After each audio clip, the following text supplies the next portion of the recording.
Shalom saudaraku, kembali lagi berjumpa di We Talk No I But We Let's Talk Together bersama saya Pastor Wigan Sugandi dan Pastor. Ruli Simorangkir. Oke Halo. Bang, pada malam hari ini kita nggak cuma berdua nih, kita mau Iya. bahas tema yang seru, kontroversial ya.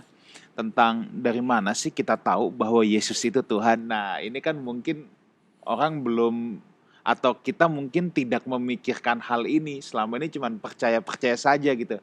Itu sebabnya kita nggak cuma berdua nih, kita ditemani satu orang hamba Tuhan Yang udah muda. lama gak kelihatan di tempat Iya, kita ya kan. iya. Tapi seru. dia sudah nggak asing lagi, Iya. lucu. Dan bisa kita lemparin pertanyaan-pertanyaan yang Yes, susah. beliau adalah ahli apologetika Yes. sekalipun umurnya masih muda. Waduh, nanti Oke. kita langsung bincang-bincang. Pastor Robson Samosir, thank you so much untuk kehadirannya pada kesempatan ini. Kami ingin menyapa dulu buat teman-teman, ya, buat saudara sekalian, baik yang ada di Jakarta maupun yang ada di luar Jakarta, baik yang ada di Indonesia maupun di luar Indonesia. Kami ucapkan selamat bergabung, kiranya acara ini boleh terus menjadi berkat, dan apabila Bapak Ibu Saudara juga ingin menayangkan acara ini di YouTube channel Bapak Ibu Saudara, saudara bisa menghubungi kami. Nanti tim kami akan membantunya secara teknis untuk juga bisa ditayangkan di channel Bapak Ibu Saudara. Oke, Bang, kita mau langsung aja nih, Bang. Mungkin saya buka dulu. Yes. Nih, Bang ya. Ini kita mau ngobrol tentang dari mana saya tahu bahwa Yesus itu Tuhan. Saudara yang menyaksikan acara ini pada saat ini, kemungkinan besar saudara percaya bahwa Yesus Tuhan. Kemungkinan besar ya. Sebagian besar saudara, mungkin 90%, kalau ditanya agamanya apa? Kristen. Mungkin ada yang bukan Kristen lagi, Kristen udah. Nah, itu udah bukan Kristen lagi. Tapi yang menjadi persoalan, pernah nggak sih kita berpikir bahwa dari mana saya tahu bahwa Yesus itu Tuhan? Apakah kita selama ini sekalipun kita mengaku diri kita Kristen, kita bilang percaya bahwa Yesus itu Tuhan, tapi hanya percaya buta saja? Artinya, ya saya percaya kok pastor, tapi saya ya nggak tahu landasannya apa. Katanya memang Yesus Tuhan, nah katanya lagi. Ini bahaya nih kalau pakai jurus katanya nih. Ini jurus jurus dituntun orang buta ini ya. Orang buta menuntun orang buta nih. Kalau jurusnya katanya, ya katanya sih Yesus Tuhan, jadi saya ikut-ikut aja, percaya aja. Nah, saudaraku, sesuatu kalau mau memiliki fondasi yang kokoh ya, yang bisa tahan gempa, yang bisa tahan goncangan, pasti fondasinya harus mendalam, fondasinya harus kokoh. Sebuah bangunan yang mau tahan terhadap topan, banjir, yang mau tahan terhadap gempa, fondasinya harus kokoh. Tanpa fondasi yang kokoh, maka sebuah bangunan bisa saja kelihatannya indah, tetapi ketika ada gempa datang langsung roboh. Begitu ada banjir datang langsung reot, dan lain sebagainya. Jangan sampai hidup kekristenan kita kelihatannya, wah rajin kita datang ke gereja lah pokoknya. Wah pokoknya kalau nyanyi kita semangat lah. WL suruh loncat, kita loncat juga. WL suruh angkat tangan, kita angkat tangan juga. Kalau perlu kepala sampai miring-miring. Nggak ada yang salah dengan itu. Tapi kalau kekristenan kita, iman kita tidak punya fondasi yang benar, kalau kekristenan kita hanya dibangun berdasarkan ikut-ikutan, hanya berdasarkan seru-seruan, hanya berdasarkan apa kata orang, maka saya khawatir ketika ada pencobaan datang, kalau kata Alkitab bilang ketika hujan datang, angin kencang datang, banjir datang, itu kan bicara bahwa hujan bicara tekanan dari atas, banjir dari bawah, angin dari samping. Artinya tekanan dalam hidup ini bisa ada datang dari berbagai arah. Tapi kalau fondasi iman kita tidak kuat, kita akan mudah rapuh dan kita akan mudah untuk kecewa sama Tuhan. Hari-hari ini saya melihat ada begitu banyak orang yang kecewa sama Tuhan ya. Bahkan tidak sedikit yang menjadi kepahitan sama Tuhan, kepahitan sama gereja ya. Karena apa? Bisa bermacam-macam. Bisa karena dia melihat sosok yang dikaguminya, misalnya pendetanya nggak taunya hidupnya tidak benar. Bisa karena dia ditipu orang percaya, bisa karena kehidupannya yang begitu mengecewakan sampai dia bilang, kok Tuhan begini sih, kok Tuhan gak adil sih, sehingga begitu mudahnya dia kecewa sama Tuhan. Nah, itu sebabnya pada malam hari ini kita harus belajar, kita harus tahu, saudara tidak cukup untuk datang ke gereja hari Minggu, saudara tidak cukup untuk di KTP saudara bertuliskan agama Kristen, tapi saudara harus kenal betul, harus tahu betul siapa yang saudara sembah, sampai keyakinan itu, kesaksian itu boleh menggores dalam hati saudara bahwa Yesus itu Tuhan, bukan dari apa katanya, bukan dari ya dengerin khotbah Pastor Wigan sih katanya Yesus itu Tuhan, dengerin Pastor Ruli sih katanya Yesus itu Tuhan. Kalau ditanya kepada diri kita sendiri, ya nggak tahu juga deh gimana. Nah, Bang, mungkin ada yang mau ditambahin lu, Bang, sebelum kita tanya-tanya nih, Bang. Saya mau bilang begini, pertanyaan apakah Yesus Tuhan itu dari dulu nih, Pastor Robson, itu selalu jadi pertanyaan yang rada ngeganggu di pikiran saya sebetulnya, dari waktu saya kecil dulu. Iya. Waduh, dan seringkali memang saya juga nanya nih sama amang tua, opung, dan lain-lain. Seringkali nggak dapat jawaban, jujur aja. Iya. Gitu. Dan kita mesti clarify dulu bahwa kalau kita bertanya akan hal ini adalah hal yang wajar ya, Bang ya. Karena banyak orang yang takut mempertanyakan, dosa nih gue nanti dosa nih, ya kan? Betul. Enggak, ini adalah wajar.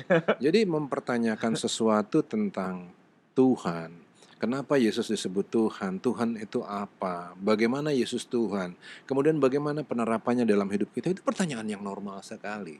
Yes. Dan bahkan sehat pertanyaan-pertanyaan seperti itu. Nah, seringkali juga nanti jemaat itu dibikin takut untuk nanya, karena jawaban-jawabannya akan diterima itu menyakitkan. Jadi seolah-olah jawabannya suka begini. Ini zaman saya dulu ya, sekarang sudah nggak mungkin adalah jawaban kayak begini. Tapi zaman saya dulu, kalau saya nanya begitu, maka saya langsung dicap sebagai orang yang nggak percaya. Seolah-olah saya, wah berarti lu belum beriman. Waduh, jangan begitu. Karena itu dengan segala resikonya, hari ini kita hadirkan ini Pastor Dr. Robson yang tadi disebut muda, memang dalam usia muda, tapi dalam pengetahuan dewasa, beda. Ya kan? Untuk kita diskusi mengenai apa sih yang disebut dengan Yesus Tuhan, bagaimana dia Tuhan, kenapa dia Tuhan, dan bagaimana penerapannya dalam hidup kita ketika kita mengatakan bahwa Yesus adalah Tuhan. Iya. Pastor Robson, mau kasih pembukaan apa dulu nih sebelum kita ngebor diskusi lebih dalam? Siap. Kalau orang tanya, dari mana saya tahu Yesus itu Tuhan? Siap. Ini menarik sekali ya, pagamnya, Bang Ruli. Yesus itu Tuhan adalah sebuah keniscayaan, sebuah kepastian yang tidak bisa disangkali kebenarannya. Baik secara logis, secara filosofis, maupun secara teologis. Nah, coba. Jadi, ini harus kita bedah satu-satu nih. Satu-satu logis, nih ya. Teologis, dan filosofis. Ya. Memang seperti yang diutarakan sama Bang Ruli, hal ini bisa mengganggu pikiran kita. Karena yang kita sebut Tuhan itu manusia. Nah, kok manusia disembah sebagai Tuhan? Nah, ini pertanyaan yang didengungkan di sepanjang sejarah gereja. Siapa Yesus sebenarnya? Ya sudah diperdebatkan dari sejak kemunculan Yesus, kemunculan kekristenan sampai hari ini. Siapa Yesus sebenarnya? Apakah dia hanya sekedar nabi? Apakah dia hanya sekedar rasul, atau dia orang gila bahkan, atau memang dia adalah Tuhan? Jadi siapa dia bagi kita? Nah, memang mengenal atau memahami atau mengetahui siapa Yesus sesungguhnya adalah sesuatu yang sangat-sangat penting. Karena saking pentingnya dalam Matius pasal yang ke-16, Yesus bertanya, menurut kamu siapa aku? Hal itu menarik, hal itu penting. Nah, apa yang membuat case itu menarik sekali? Jadi Yesus ini persoalan ya yang dibawa oleh Tuhan Yesus sebelum dia akhirnya diadili atau disalibkan. Jadi Tuhan Yesus hendak memastikan sebelum dia disalibkan atau mati bahwa para muridnya itu telah memandang dia dengan benar. Sudah benar aja para murid memandang pada waktu itu, masih jontok-jontokan kita, masih berantem kita, masih berkelahi. Apalagi kalau sampai salah waktu itu. Nah, jelas kita tahu bahwa pada akhirnya Petrus itu mendapatkan karunia dari Bapa untuk memahami siapa Yesus, mengenal siapa Yesus, bahwa Yesus itu adalah anak Allah yang hidup. Jadi kita harus garis bawahi dulu bahwa mengenal siapa Yesus dengan benar adalah sesuatu yang sangat-sangat penting. Karena kekristenan itu berbicara tentang siapa Yesus. Jadi bagaimana kita memandang Yesus dengan benar dan memperlakukan dia dengan benar. Jadi nggak cukup hanya sekedar memandang dia dengan benar, tetapi kita juga harus memperlakukan dia dengan benar. Otomatis kalau kita berbicara tentang bukti, kita punya segudang bukti, bukan hanya satu, dua alasan atau bukti. Ratusan ayat yang bisa kita pakai untuk membuktikan bahwa dia benar-benar Allah. Iya. Dia nabi, yes. Dia rasul, yes. Dia imam, yes. Dia raja, yes. Tetapi dia bukan hanya sekedar nabi, raja, rasul, atau imam. Lebih dari itu, dia adalah Tuhan. Jadi kita harus menempatkan Yesus pada porsinya. Nah, identitasnya yang sesungguhnya, yang sebenar-benarnya adalah Tuhan, adalah Allah. Karena memang sebelum dia menjelma menjadi manusia, dia adalah Allah. Dan dia bukan manusia yang jadi Allah, dia adalah Allah yang menjelma menjadi manusia. Yes. Nah, ini harus di-clarify nih ya. Jangankan Dia manusia bukan yang jadi Allah. manusia jadi Allah ya. Iya. Iya. Jangankan manusia jadi Allah, manusia jadi Superman aja enggak ada, Pak. Manusia jadi Hulk enggak ada. Jadi Doctor Strange, multi universe. Itu hanya ada di bioskop. Apalagi manusia jadi Allah, itu enggak ada. Iya. Itu dongeng. Iya. Nah, perlu kita garis bawahi. Nah, semua pernyataan-pernyataan kita ini bisa dipertanggungjawabkan secara alkitabiah. Justru kita menyampaikan ini berdasarkan apa yang disingkapkan oleh Alkitab. Misalnya Yohanes 3 ayat 14, 15, 16 dikatakan bahwa Yesus datang dari sorga. Dan sudah tepat kita percaya kepada Yesus untuk selamat. Karena hanya pribadi yang dari sorga yang bisa membawa kita ke sorga. Yes. Pribadi yang tidak dari sorga tidak mungkin bisa membawa kita ke sorga, dan jangan percaya. Iya. Nah, Yesus mengidentifikasi dirinya sama dengan Bapa misalnya. Percayalah kepada Allah, percaya juga kepadaku. Yohanes pasal yang ke-14 ayat yang ke-1 dan 2. Di rumah Bapakku banyak tempat. Percayalah kepada Bapa dan percaya jugalah kepada aku. Ya, percaya kepada orang lain ya sah-sah saja. Tapi percaya yang dimaksud oleh Tuhan Yesus dalam Yohanes 14 itu unik. Jadi percayanya kita kepada Allah, kita perlu juga nyatakan kepada Yesus karena dia bukan hanya sekedar manusia, dia adalah Allah. Nah, saya tertarik ya dengan sebuah buku menempatkan Yesus di tahtanya judulnya. Dia punya analogi hands. Jadi honors, attributes, names, deeds, and seed. Oh, Oke. Jadi ulang, jadi hands itu ini diambil dari jari. Iya, jari. Hanya Honors, honor, attributes, attributes, names, deeds, seed. names, deeds, Ya. seeds. Ya, Oke. seed. Oke. Nah, jadi Ya. kehormatan, sifat, nama, perbuatan, dan kedudukan. Iya. Jadi kehormatan yang ada pada Allah, sifat-sifat Allah, nama-nama Allah, perbuatan-perbuatan Allah, kedudukan Allah, semuanya itu ada pada diri Yesus. Sebagaimana Yesus disembah, begitu juga dengan Yesus disembah. Sebagaimana Allah disembah, begitu juga dengan Yesus disembah. Sebagaimana Allah itu dimuliakan, diagungkan, begitu juga dengan Yesus. Suatu kali Bang ya, Yohanes pasal yang ke-20, ayat 28. Thomas kan sebagai orang yang terakhir yang belum melihat dari para murid ya, yang belum melihat Yesus yang bangkit. Aduh, aku enggak percaya kalau aku belum lihat dia. Aku lihat dulu baru aku percaya. Nah, akhirnya Tuhan Yesus menampakkan diri kepada Thomas. Apa kata Thomas? Hokriusmu, kai teosmu. Ya Tuhanku, ya Allahku. Kata Thomas. Kata Thomas. Kalau Yesus itu bukan Allah, dia bukan Tuhan, maka seharusnya dia menolak penyembahan atau pengakuan itu. Petrus pernah disembah sebagai Allah, Bang. Dan jangan lupa, di situ Thomas itu adalah orang Yahudi yang berpengetahuan penuh terhadap firman di dalam PL, betul ya? Yes. Jadi kalau dia bilang bahwa Yesus adalah Allah, dia nggak berani sembarangan ngomong, nggak berani itu. Memang ada yang mengencounter kita seperti itu, Bang. Mengatakan bahwa ya biasa itu seperti orang lata. Oh my God. Ya kan? Jadi bukan sedang mengatakan bahwa Yesus itu Allah, tapi dia lata atau kaget seperti orang Amerika. Oh my God. Nah, gimana kalau kita Indonesia, jawab itu? Nah, kalau orang Indonesia, mana ayam ketika kaget gitu loh. Tapi terkait dengan apa yang Abang sampaikan, lucu kalau kita kenakan itu kepada Thomas yang adalah orang Yahudi. Yes. Karena mereka nggak punya tradisi kaget. Latah, enggak ada. Enggak ada, Pak. Nah, kita harus memahami sesuai dengan konteks dong. Kebudayaan mereka enggak seperti itu. Dan salah besar kalau sampai mereka menyebut nama Tuhan sembarangan. Iya. Iya. Kecuali memang betul-betul Yesus itu adalah Tuhan. Dan apa Iya. yang membuat kita berpikir bahwa Thomas itu sedang benar-benar memproklamirkan imannya kepada Yesus. Karena memang Yesus tidak menolak pengakuan itu, penyembahan itu. Kalau dia bukan Tuhan, harusnya dia tolak seperti Petrus menolak. Iya. Seperti Paulus dan Barnabas ketika di Iconium di Derbe. Iya. Dianggap sebagai Hermes, Zeus. Iya. Tapi mereka mengoyakkan bajunya.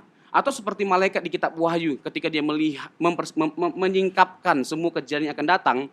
Lalu akhirnya Yohanes tersungkur menyembah dia. Apa kata malaikat itu? Jangan, Pak, aku sama kamu sama-sama hamba. Jangan sembah aku. Iya. Nah, kalau Yesus bukan Allah, seharusnya dia menolak. Tetapi Yesus tidak menolak. Hal itu menunjukkan bahwa dia apa? Dia Allah. Jadi bertaburan. Ya, Dan itu juga mesti kita berhentiin dulu di situ. Jangan lupa Yesus juga guru Yahudi.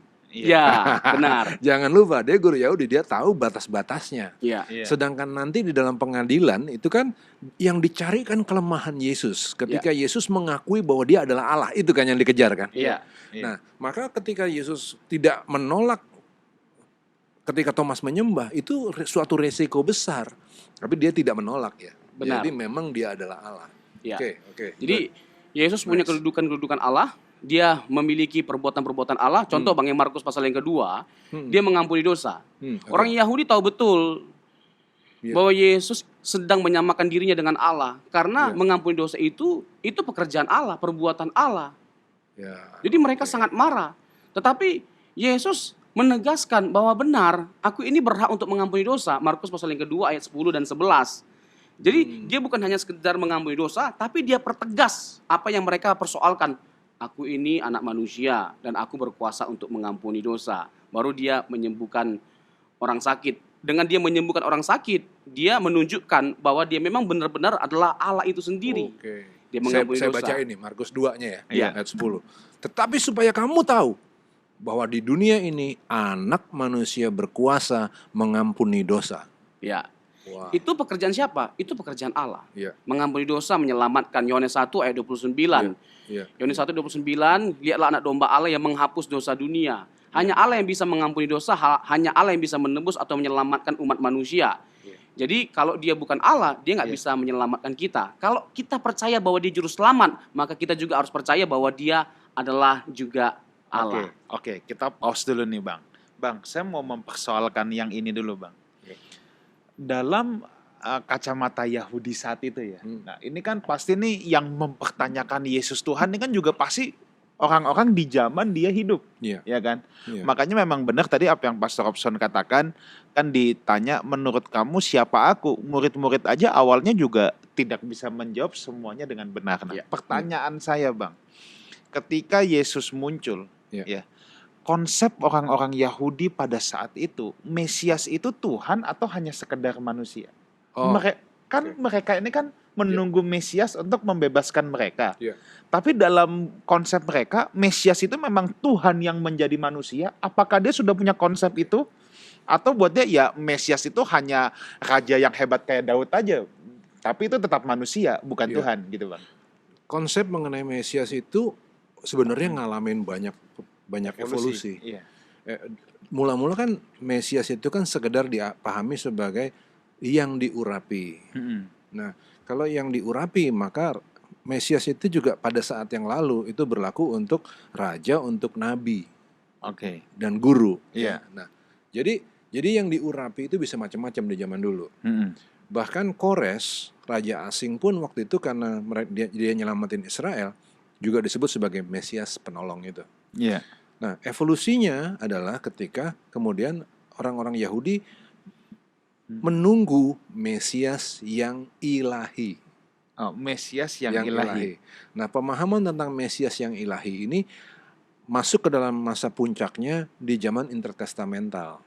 Iya. Jadi antara Maliaki sampai Matius. Iya, kita selama jelaskan 400 dulu nih. tahun itu. Saudara, jadi masa intertestamental adalah masa di mana tidak ada nabi-nabi yang bicara, tidak ada Iya. firman Tuhan, Tuhan Iya. berdiam diri. Itu adalah kalau saudara lihat di Alkitab saudara di tengah-tengah, ya, Iya. antara Injil Matius dan Injil dan kitab Maleaki dan Injil Matius, memang kalau saudara pakai iPad sih tidak kelihatan ya. Tapi kalau saudara pakai Alkitab buku, maka saudara akan menemukan satu buah halaman kosong.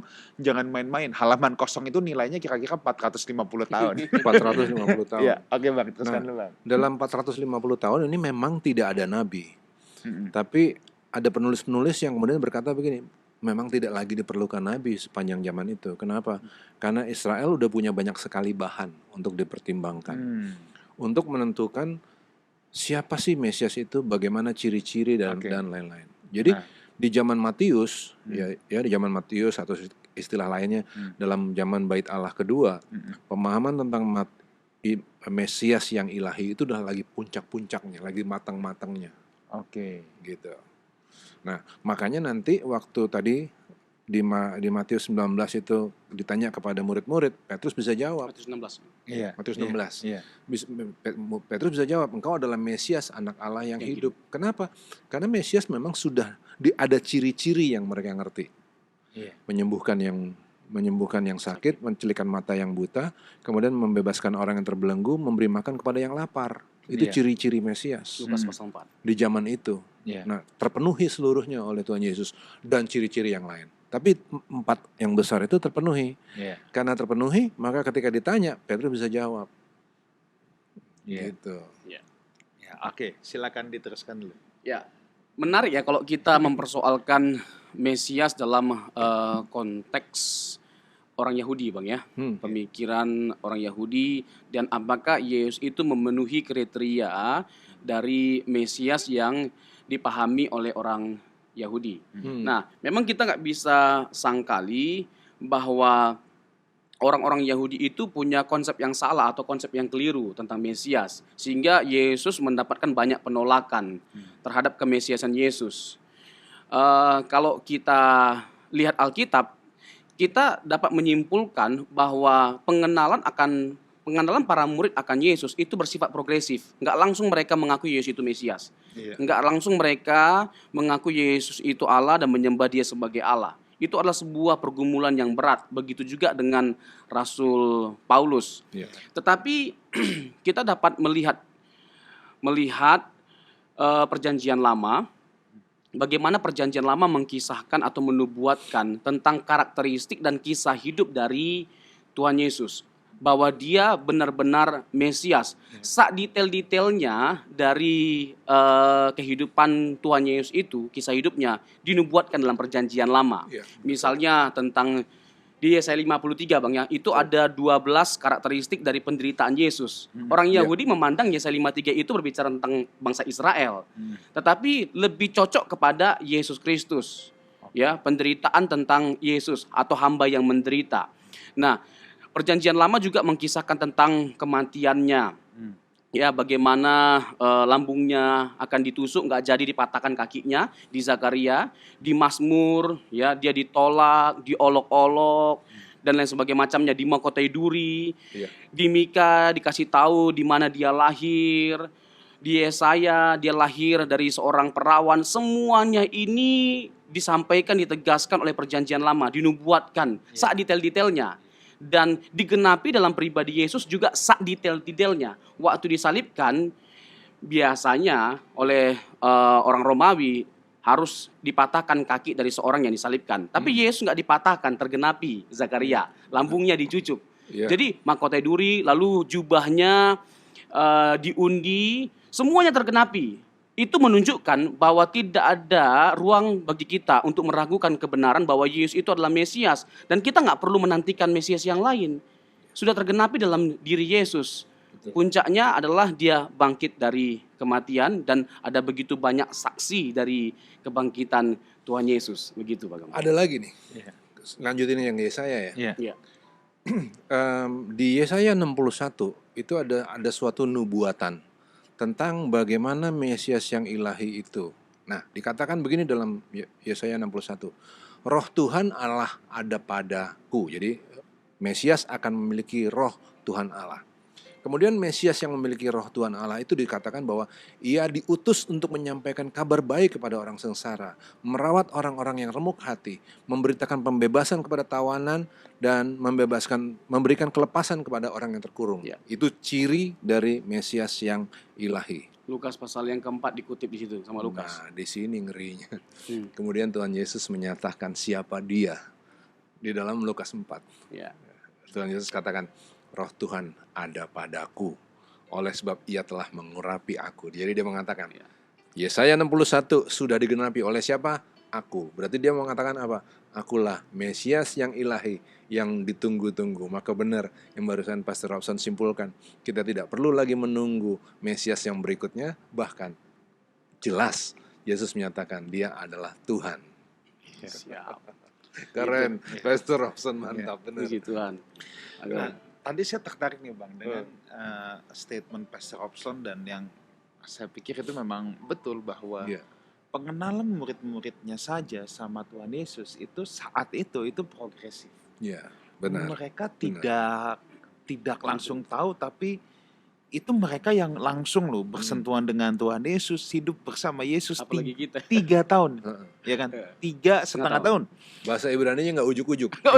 Nah, iya, itu adanya sebuah progresivitas. Nah, Iya. sekarang kalau kita tarik ke aplikasinya, memang pengenalan kita itu pasti progresivitas juga.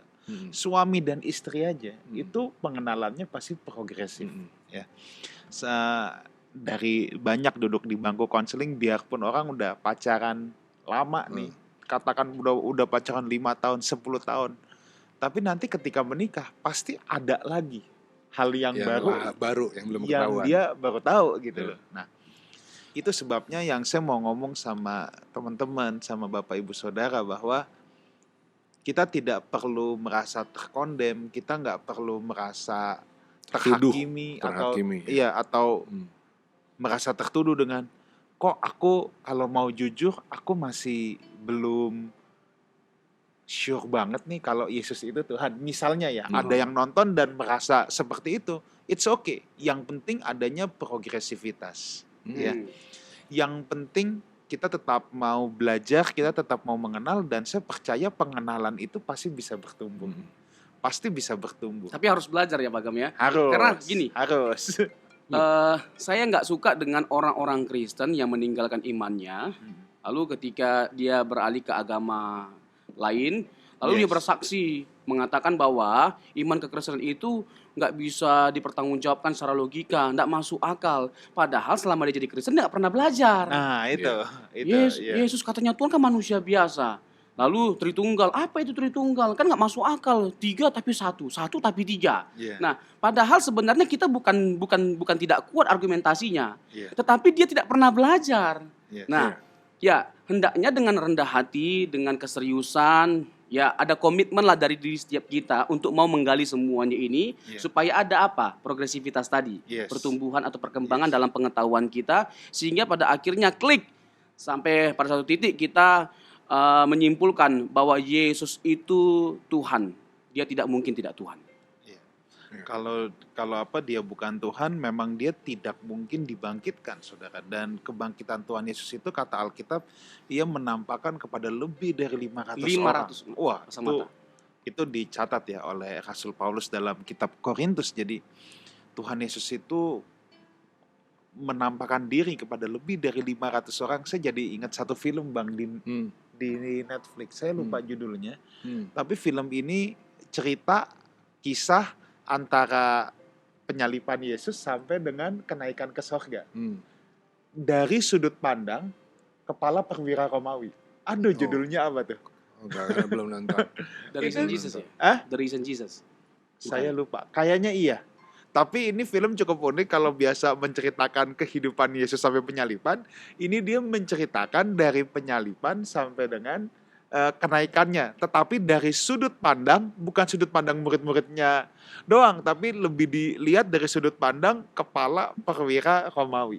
Iya, menarik ya. Iya. Nah, jadi memang kebangkitannya ya, walaupun kita kan tidak hidup di masa itu, tapi kalau ada satu peristiwa, kalau ada 2-3 saksi aja tuh kuat. Suatu perkara dianggap sah. ini lebih dari 500 orang yang menyaksikan sendiri bahwa dia bangkit. Nah, Iya. Pastor Robson tadi yang dijelaskan itu termasuk bukti teologis atau bukti logis nih?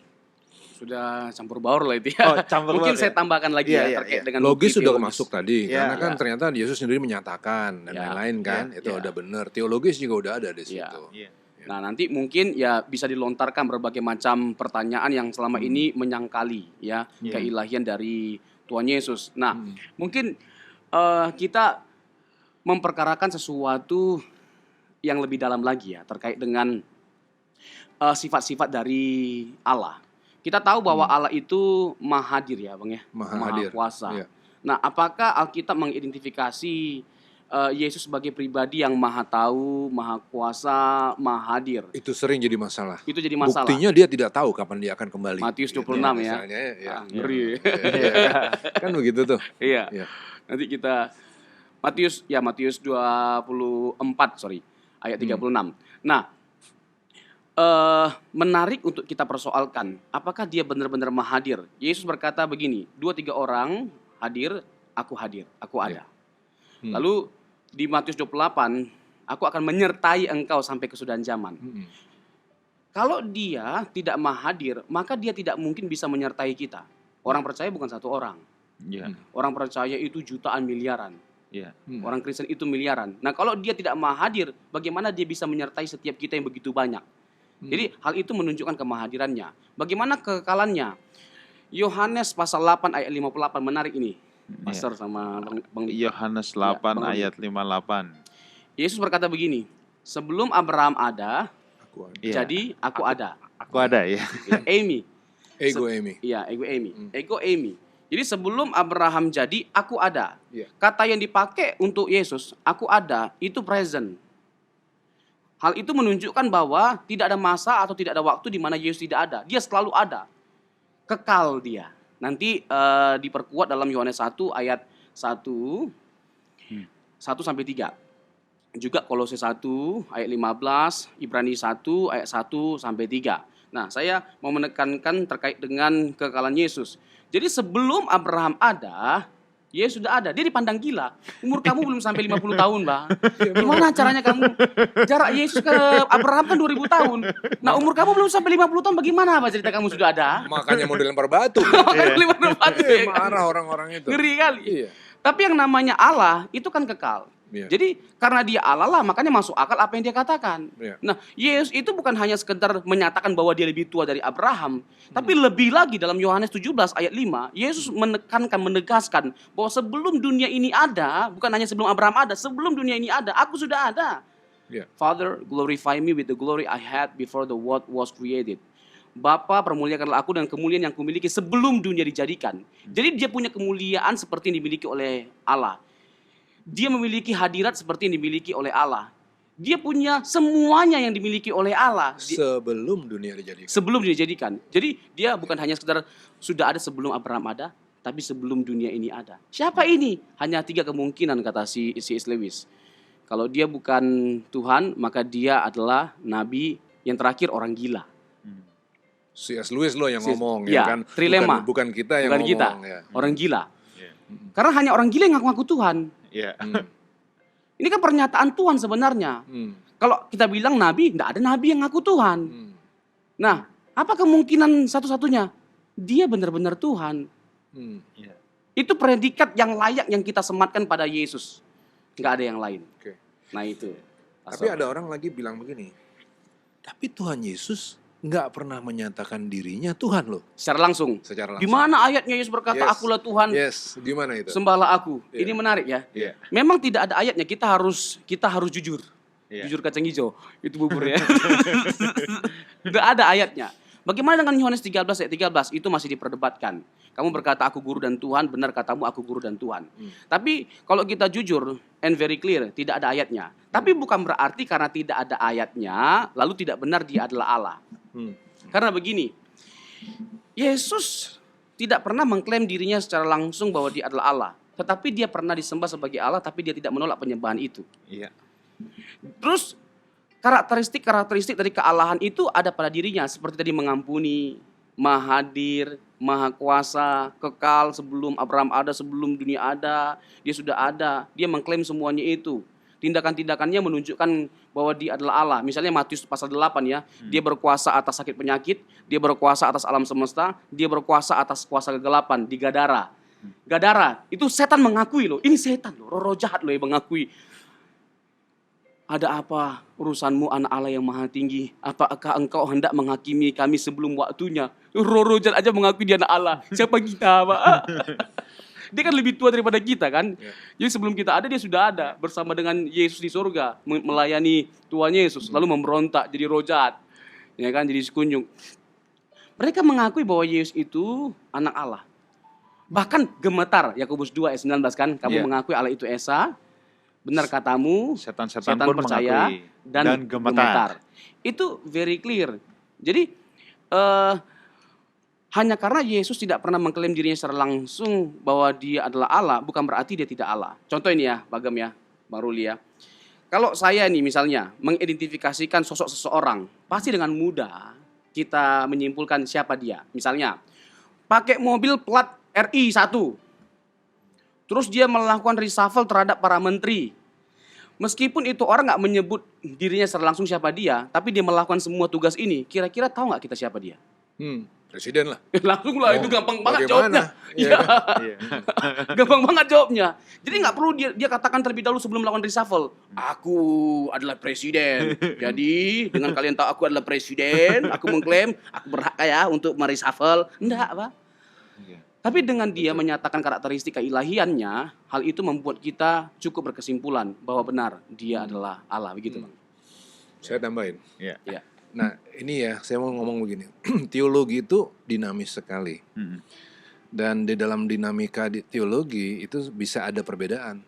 Tapi perbedaan dalam teologi itu juga nggak perlu jadi stres, santai-santai aja. Nah, saya mau nunjukin nih ada perbedaan tapi indah semuanya, mengarahkan kepada pembuktian bahwa Yesus adalah Tuhan. Dalam cara berpikir teolog-teolog Yahudi, ingat, banyak orang menyangka bahwa orang Yahudi nggak ngaku Yesus sebagai Mesias. Tapi dalam cara berpikir Yahudi, justru Yohanes 8 ayatnya yang ke-58 itu menunjukkan bahwa Yesus menyatakan secara jelas tegas bahwa dia adalah Allah. Kenapa? Dia katakan begini, aku berkata kepadamu sesungguhnya sebelum Abraham jadi, aku telah ada. Nah, kata itu sebetulnya berasal dari kata tadi, ego eimi. Kata ego eimi itu hanya dipakai untuk menunjuk pribadi Allah. Nggak ada yang boleh pakai itu untuk pribadi manusia. Kata itu nanti juga akan menjadi dasar dari kata Yahweh.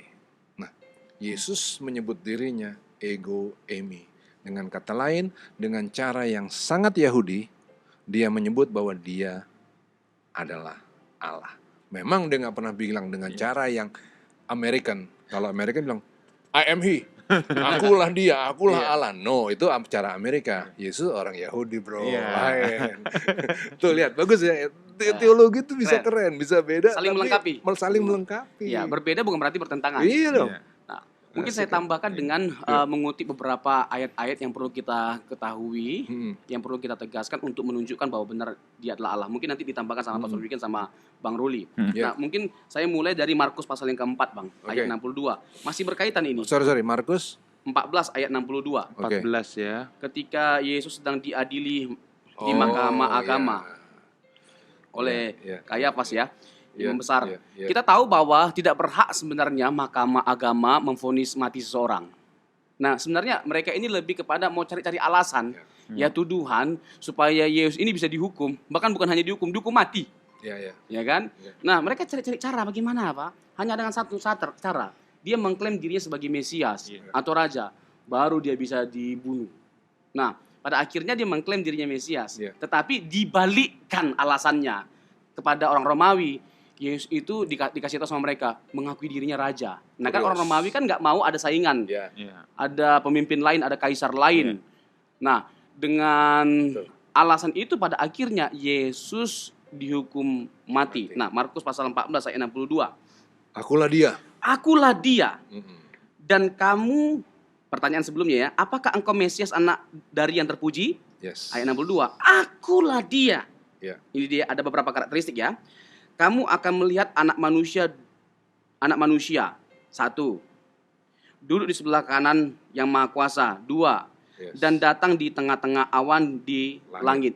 Ada 4 sebenarnya ya. Akulah dia, 1, kamu akan melihat anak manusia, 2, duduk di sebelah kanan yang Maha Kuasa, 3, datang di tengah-tengah awan di langit. Ini semua ada artinya. Akulah dia, berarti Yesus langsung menyatakan bahwa dia adalah Mesias. Di atas tadi tuh anak dari yang terpuji, Mesias. anak dari Hashem, Hashem, Tuhan, Allah. Yod-He-Wav-He, Hashem. ya. Tahu gak itu anak dari Yod-He-Wav-He? Dijawab, akulah Akulah dia. Wow. 1. Yes. Yang kedua, kamu akan melihat anak manusia. Yes. Ini figur ilahi dari Daniel, Bang ya. Ya, betul. Daniel pasal yang ke-7 ayat 13 dan 14. Ya.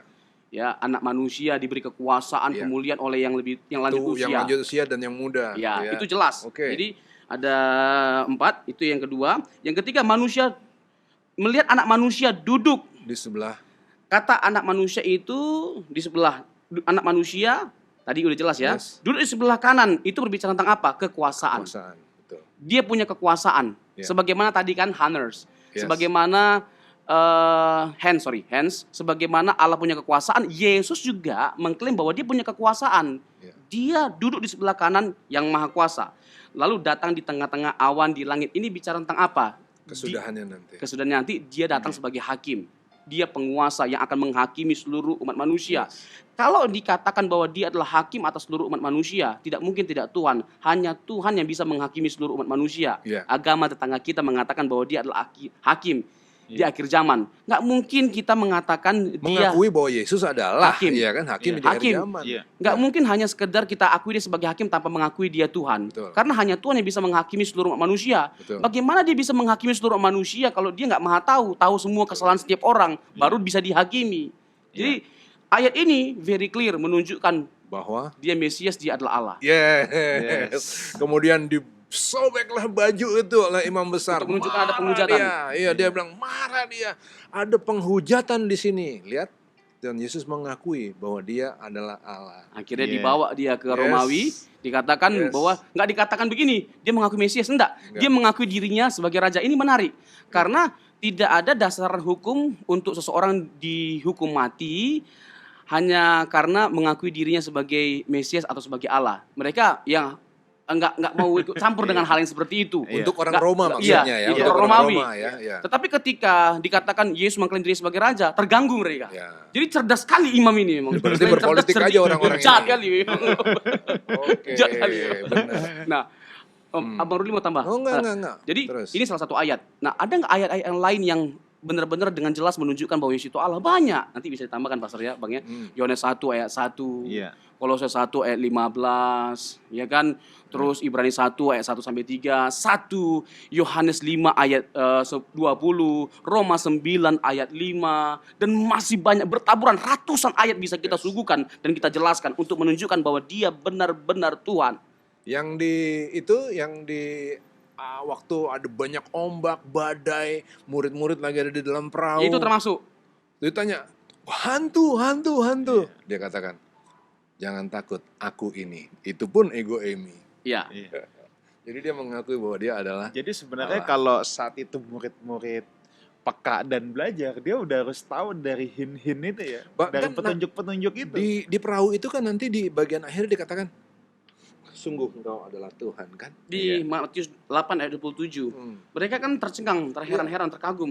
Orang apakah dia ini sehingga angin dan danau pun taat kepadanya? Siapa dia ini? Makanya dari Matius 8 kita bisa menyimpulkan 3 hal, Bang. Iya. Yesus itu berkuasa atas sakit penyakit, Yes. dia berkuasa atas roh-roh jahat, dan dia berkuasa atas alam. Oke, Gitu. saya ada pertanyaan. Ini pertanyaan. Yang ini muda-muda juga aja, Bang. Ngeganggu, ini ngeganggu. Oke lah ya. Coba, Kita udah gimana? percaya bahwa Yesus adalah Iya. Tuhan. Tapi seringkali untuk banyak orang, kemudian orang bilang begini, tapi Tuhan itu jahat. Gimana tuh? Tuhan itu jahat. Jadi kalau Tuhan itu jahat, ngapain gua harus nyembah dia? Contoh, bukankah yang salah adalah Abraham yang ngakuin Sarah itu sebagai seolah-olah saudaranya? Kenapa Firaun yang dipukul? dengan hajaran yang berat. Bukan hanya Fir'aunnya pula lagi, termasuk seluruh keluarganya. Bukankah Tuhan tidak rasional dan jahat kalau begitu? Itu seringkali jadi pertanyaan orang. Akhirnya orang jadi takut sama Tuhan. Itu gimana Pastor Robson jawabnya? Ya. Tuhan itu jahat, terkesan jahat sebenarnya. Karena kita ya otomatis lah ya tidak setuju dengan pernyataan itu, Tuhan itu jahat. Tetapi ya bagaimana dengan case-case itu? Iya. Ya masih banyak lagi case-case yang lainnya sebenarnya, Bang. Iya. Seperti genosida, pembantaian satu suku bangsa. Iya. Ya Kenapa kan? ada orang-orang yang kelaparan ya kalau kita lihat di TV misalnya di pedalaman atau di negara-negara Afrika. Itu nanti satu-satu kita jawab, tapi di dalam periode dalam Buitok yang lain ya. Kan makanya harus ikutin. Oh, berarti ini jangan ngejok dulu. Enggak, sekarang yang ini dulu yang Oke. yang ini dulu Ya, yang jadi Firaun, kasus Firaun. Iya. Ya kita tahu lah ya bahwa Tuhan itu adil, Tuhan itu bijaksana dan Dia menunjukkan kebijaksanaannya ya dalam kesalahan yang kita lakukan. Tuhan tidak mengatakan bahwa Abraham tidak salah hanya karena Allah menghukum Firaun loh. Iya. Tapi kita tahu bahwa sebelum Tuhan menghukum Firaun, Firaun langsung sadar loh. Beda sama Firaun di zamannya Musa. Ini Firaun zaman Abraham ini baik. Jadi Tuhan tegur, dia mau lo nurut lo. Iya. Nggak nurut dihukum itu kalau dia nggak nurut. Sudah Tuhan kasih tahu. Jadi Tuhan itu tidak langsung menghukum lo. Nah ini menarik Bang. Iya. Kalau saya lihat di sini sih sebenarnya memang dihajar betul ini Firaun pada saat itu. Kejadian berapa tuh? Kejadian 12. Bentar ya. Oke ini dia. Ya dibuat dia jadi apa kan tidur nggak nyaman, Ya, jadi nggak benar. nyaman, nggak ada sejahtera hidupnya. Tetapi Tuhan menimpakan tulah yang hebat kepada Firaun. Menimpakan loh, udah terjadi loh. Ya. Ayat berapa tuh Bang? Ayat 17. Oh iya. Demikian juga kepada seisi istananya karena Sarai istri Abraham. Wah, ini menarik ya. Iya kan? Ya. Loh, kok Tuhan gimana nih kok jadi ini bukan kata saya ya. Ya, Ini kata saya Alkitab. mewakili teman-teman atau yang saya kenal di luaran sana yang memang punya cara berpikir yang juga sehat sebetulnya. Nggak ada yang jelek sama sekali dengan pertanyaan ini. Nah, tapi sebagai teolog apa jawaban kita gitu? Ya kan? Kalau saya mau bilang begini, betul, saya setuju 100% dengan apa yang Pastor Robson tadi sampaikan bahwa Tuhan bukanlah Tuhan yang jahat. Enggak, Tuhan memang tidak jahat. Ingat ya, kejadian 12 ini tuh didului dengan kejadian 9. Kejadian 9 itu adalah perdamaian Allah dengan manusia lewat Nuh. Yes. Tuhan katakan, lihat ya, mulai sekarang akan ada pelangi. Setiap kali kamu melihat pelangi ini, ingat bahwa ada perjanjian perdamaian antara manusia dengan Allah. Pelangi. Kenapa? Pastor Wigan tahu kan? Pelangi itu bentuknya seperti busur panah. Ya. Busur panah. Busur panahnya tapi sekarang udah diarahin kepada Tuhan, kepada dirinya, kepada surga. Bukan diarahin ke bawah kepada manusia. Jadi Tuhan udah bilang bahwa aku adalah Allah yang baik, yang tidak akan menghukum kamu. Aku Allah yang mengasihi kamu. Nah, tapi ingat ya, dalam kejadian dengan Firaun ini penguasa yang hebat loh. Kalau dia cuma diperingatin dengan panu, Iya. Firaun bilang, itu tongkat Musa. Tongkat Musa aku juga menjadi ular, aku juga bisa bikin. Iya. Tulah-tulah pertama aku juga bisa bikin, tukang-tukang sihirku. Maka Tuhan harus hajar dengan keras. Ditabok orang ini, plepak, supaya dia berhenti. Itu peringatan Tuhan, stop. Jangan lanjutin. Nah, betul, Firaun baik di sini. Di situ pun dia udah berhenti. Kalau Firaun yang lama itu waduh. Ya. Sampai anaknya mati dulu Semuanya, ya. baru dia berhenti. Firaun yang ini baik, benar. Ya. Tapi Tuhan menghajar itu bukan karena dia jahat. Tuhan menghajar seringkali sampai hari ini supaya kita berhenti dari kejahatan kita. Ya. Jadi pada akhirnya yang kasih tahu itu bukan Abraham, memang Tuhan sendiri. Tuhan sendiri. Iya. Nah, Itu juga membuat si Firaun sadar bahwa Jadi Tuhan, gentar. ya getar, dia akhirnya kenal Tuhan yang disembah oleh Abraham. Bahkan ini bisa dikaitkan dengan Tuhannya dia. Tuhannya Betul. dia tidak berdaya untuk melindungi dia dari Tuhannya Abraham. Betul. Jadi menarik lah. Jadi kita jangan langsung melihat apa yang ada di pikiran kita. Oh, Tuhan itu jahat karena tidak menolong kita. Padahal ada banyak hal yang mau Tuhan singkapkan Betul. lewat apa yang dia kerjakan. Nice. Gitu. Betul banget. Kalau kita udah keburu antipati, terus susah. Ya, susah. kita nggak mungkin bisa menangkap dan memahami semua hal yang mau Tuhan kerjakan dalam Betul. kehidupan kita. Iya. Gitu. Dikaitin lagi sama penjelasan Pastor Robson tadi dan Pastor Wigan bahwa pemahaman tentang Allah, tentang Tuhan, Allah, Yesus adalah Tuhan, itu adalah pemahaman yang progresif. Kalau hari ini kita belum nyampe ke situ, sabar sebentar, kasih kesempatan, jangan a priori. Pasti nanti Tuhan akan singkapin pelan-pelan. Yang penting tadi kuncinya terus mau belajar. Belajar. Sehingga ada progresivitas. Oke. Dan saya mau terima kasih untuk teman-teman yang ngajuin pertanyaan ini untuk dijawab malam ini. Wah, Pertanyaannya mantap. keren. Nah, ini waktu kita udah di ujung, saya mau tanya satu pertanyaan terakhir aja Yes. untuk Pastor Robson. Dari tadi kita udah menjelaskan panjang lebar. Ya. Nah, sekarang pertanyaannya gini. Tadi kan terhadap diri saya sendiri. Nah, sekarang bagaimana terhadap kalau orang lain, khususnya dia bukan orang Kristen, orang belum percaya, terus datang sama kita nih, dan dia bertanya, kenapa lu menyembah Tuhan Yesus? Dari mana lu tahu bahwa dia adalah Tuhan? Nah, Iya. ini punya masukan nggak? Sebab Pastor Robson, kita sering ada yang bilang gini, kalau ditanya gini ujung-ujungnya debat berantem. Ya, Debat berantem nih. ya. Malah, nah jadi ini gimana nih? Bijaknya gimana kita untuk menyikapi hal-hal seperti ini? Ya. Kalau orang bertanya. Ya, kita diskusi dengan baik, dengan santun. Iya. Ya.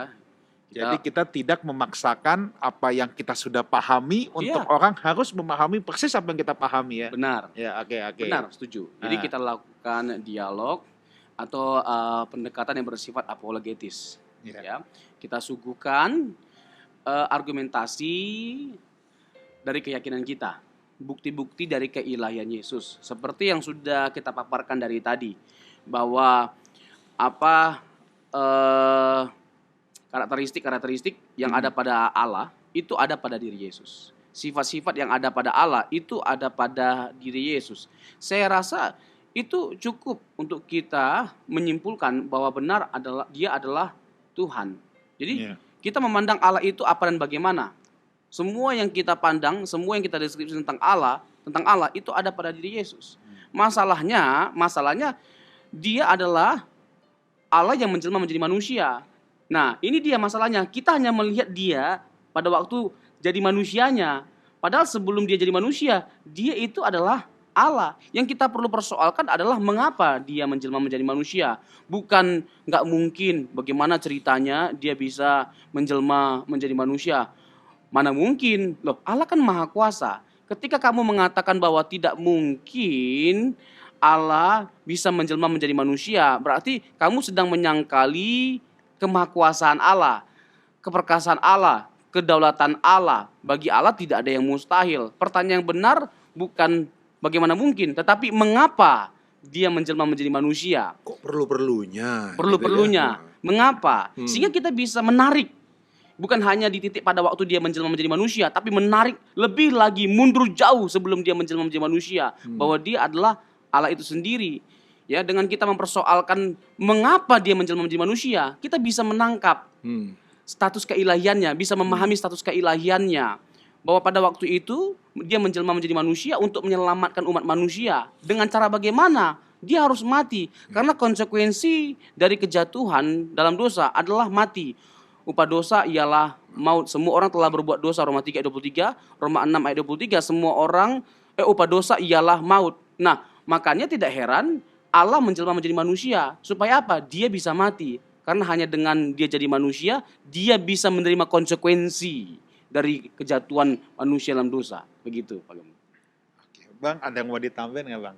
Ini kan kita hidup di negara yang sangat majemuk, Iya. sangat pluralis, ada banyak berbagai macam kepercayaan. Kita bijaknya gimana nih Bang? Kalau ada orang yang bertanya, Orang Kristen itu sebenarnya orang-orang yang ditantang. ya, Ditantang untuk ngelakuin segala sesuatu yang pernah Tuhan Yesus katakan.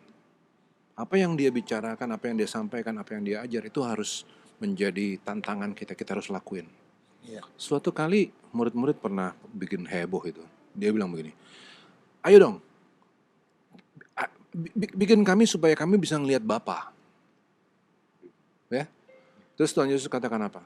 Kalau kamu udah ngelihat aku, kamu udah ngelihat Bapa. Iya. Nah itu kalimat itu harus menjadi tantangan buat kita. Kenapa? Karena seharusnya ketika orang melihat kita, Iya. orang sudah melihat Tuhan Yesus. ya, Kebaikannya, kelemah lembutannya, kerelaannya mati untuk dosa orang lain, kesetiaan dan lain-lain harus ada di kita dong. Iya.